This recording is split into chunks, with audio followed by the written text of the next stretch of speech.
Hey, this is AJ. Welcome back to the Handyman process. In today's video, we're going to talk about how to buy a service vehicle, specifically how to buy a service vehicle from a government auction. You can see my white Ford Ranger here sitting behind me. This is a 2008 Ford Ranger that I purchased last year at a government auction. Like I said, it's a 2008. It's a little bit, beat up. It's got dings and dents and a few other things, but it had 19,000 miles on it when I bought it. And the day that I bought it, there were 47 other trucks with less than 20,000 miles. So in this video, I'm gonna walk you through how did I do that, where did I go, what was the process like, and then give you a few tips along the way. So stay tuned.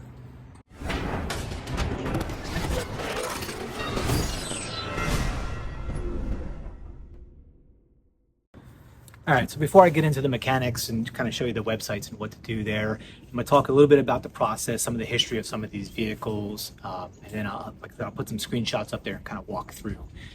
So first of all, let's talk about government auctions. I'm specifically talking about what's called a GSA auction, or the General Services Administration.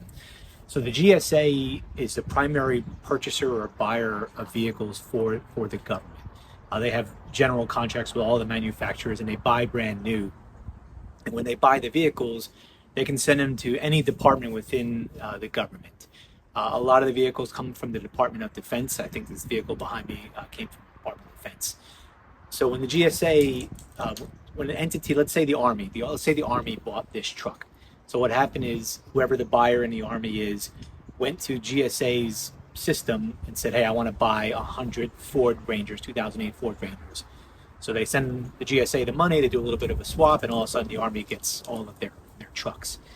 But within GSA's contracting language, they have very strict specifications on the upkeep and maintenance of these vehicles. So all these vehicles have to flow through the service intervals. They're very particular about that, especially in the military. It's like there's motor pools. Anybody who's been in the military kind of knows what I'm talking about.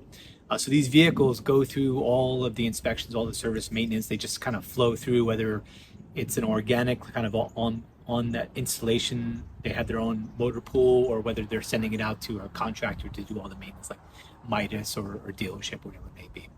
So the point is the vehicles are generally well maintained. The downside is when you buy these vehicles, they generally don't come with the service records. If you go pull a VIN report, you're not going to see all of that service history because it was all done kind of underneath the contract. So you got to kind of take it at face value that these trucks were kind of well taken care of. So that's point number one. There's a little bit of history of that. However, you got to make sure that you do your due diligence, right?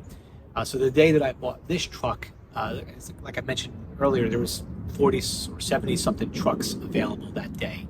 So when I show you the website of how to go look for this stuff, what I like to do is I like to filter down to what kind of vehicle I was looking for. I print out all the particular data for that vehicle. I do all the research on, if I were to go buy this at a dealership or a private party, what are the values, and I have all this information in one spreadsheet kind of in front of me. Then generally with a GSA auction, and the GSA auctions, to my knowledge, are done once a month.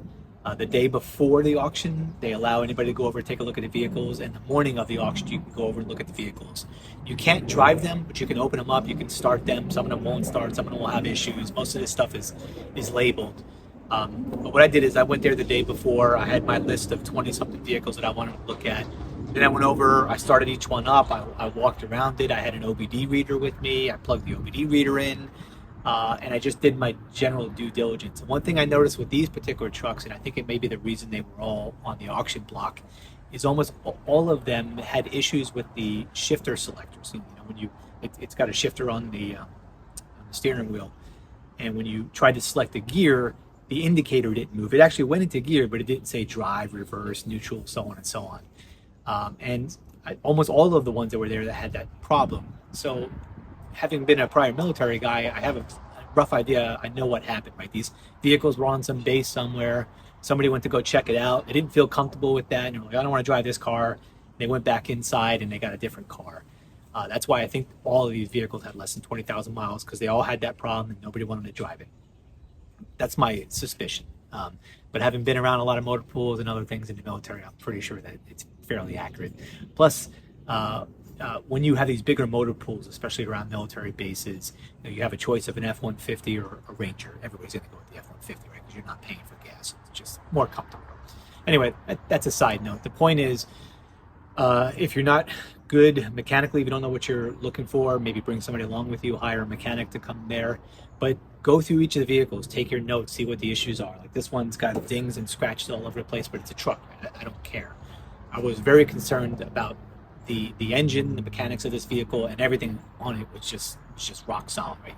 You open up the hood of this car, and it looks brand new. So after you go through and you do all that stuff, and phase two is when you actually go there and you start to do the auctioning. So the way they run this is they have all the cars in a lot somewhere. And then when it's time for the auction to go down, they'll have a couple of lanes where these cars are generally going through a building, and the auctioneer will just start off the prices, right? And say, starting at $8,000, 8,000, 8,000. If that doesn't work, he'll lower the price, and then the bidding will start happening, and it goes quick. These trucks in this particular day were selling under a minute, right? They were in there a minute. And when I first got there, I wasn't expecting that speed, right? They're bidding up. It was going higher than I expected. There's car dealers there because GSA auctions were open up to everybody. So there was a car dealer there buying almost every truck. I'm like, damn, I can't get one. So he bought like 20 of the first trucks that came up on the lot and just bid them all the way up. In this case, I paid $10,000 for this last year, which, if you know the state of the market, you couldn't find anything. You probably still can't find anything for that amount of money. These dealers were bidding them up to $11,000, $12,000. So part of me was like, man, I'm not going to buy a truck today. And the other part was telling me, well, if the dealers are buying them for $10,000, $11,000, $12,000, there's got to be money in it for them to sell it and flip it. So I waited and I held out, and I jumped in a couple at 8,000 and quickly ran up to 11, 12. And then finally, towards the end of the auction, this one came up. I threw a number out. Started at 85, went to 95, went to 10. 10 going once, 10 going twice, sold to you. And I just show my little badge number. And then once I had the badge number, I just go inside. And one of the cool things about this is, like, how do you pay for it, right? Well, if you got the money, right? If you got the cash and you got the money, or you got the credit limit, you could put it on a credit card. So at the time, I wasn't using any credit cards. And in hindsight, I kind of wish I would have. I had a debit card, right? And I called up my bank and I said, hey, I'm going to charge $10,000. And they said, yeah, no problem. So I swiped $10,000 on my debit card, paid for the truck, and then that was it. Like the quickest purchase I ever made. But my first tip is, if looking back what I know now, I made a couple of videos ago about travel hacking as part of your handyman business. And what I've learned there is I'm now in the process of opening new business credit cards, primarily travel related credit cards that give me big sign up bonuses if I meet minimum spends in a short amount of time.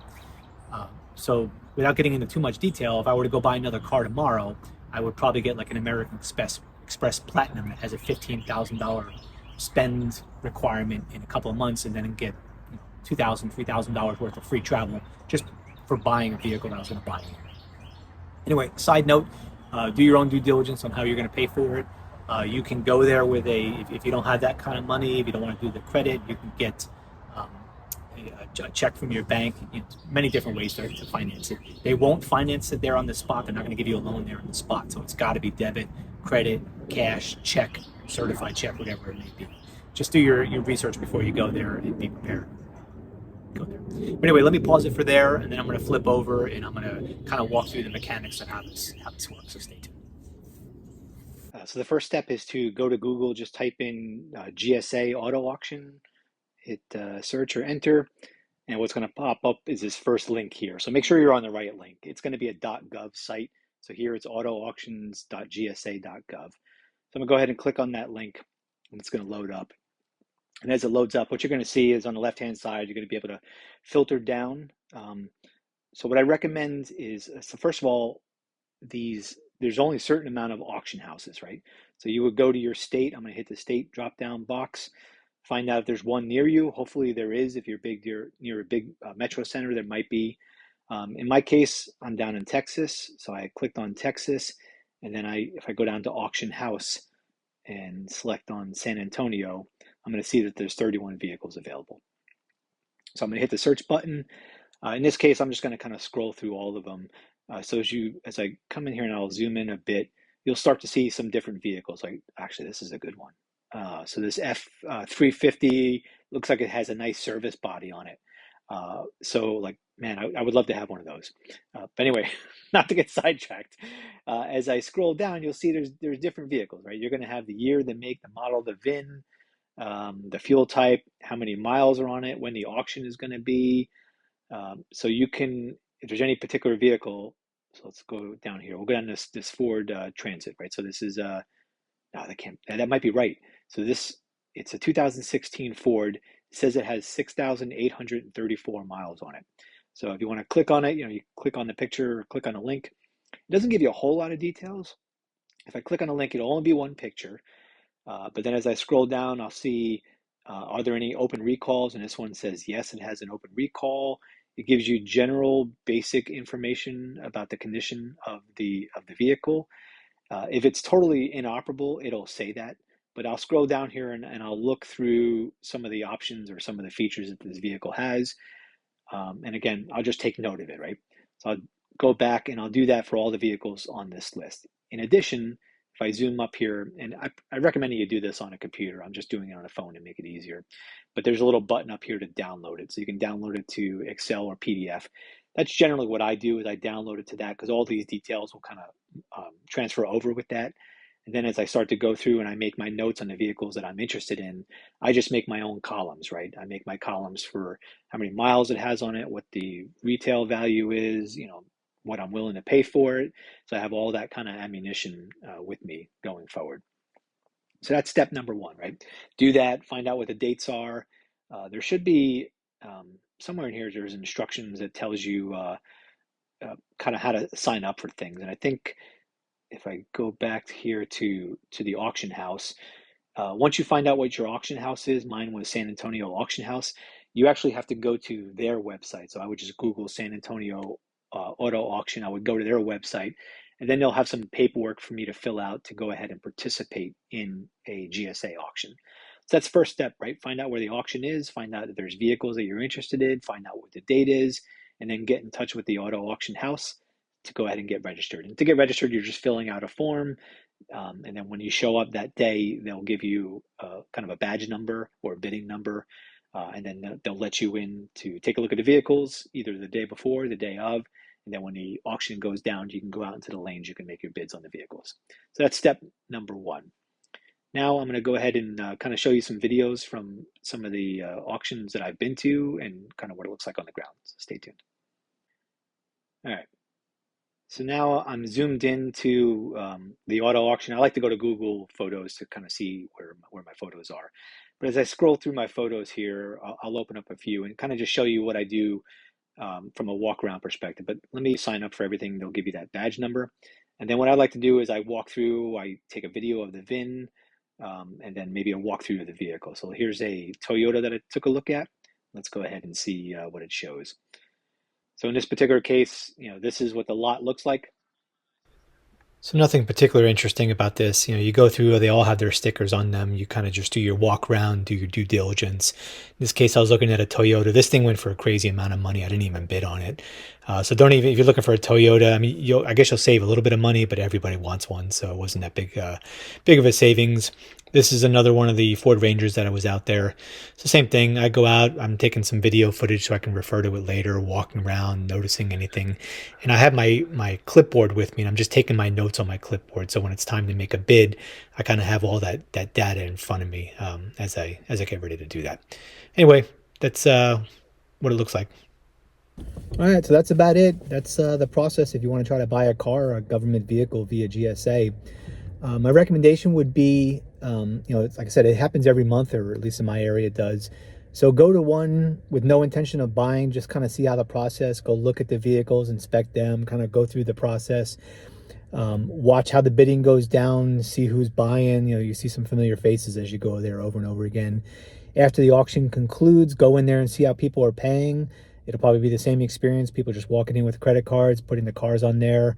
And what they do is they don't give you the title there. Because these cars, interestingly enough, are not titled initially. You get the title once you buy a GSA car. So you get like some type of thing to get a title. You bring that to the DMV, and then you're good to go. Anyway, hopefully you got some value out of this. If you like this kind of content, you want to see some more. If you want to see more on this topic, go ahead and drop a comment down below. Let me know. If you like the video, give me a thumbs up, and stay tuned for the next one.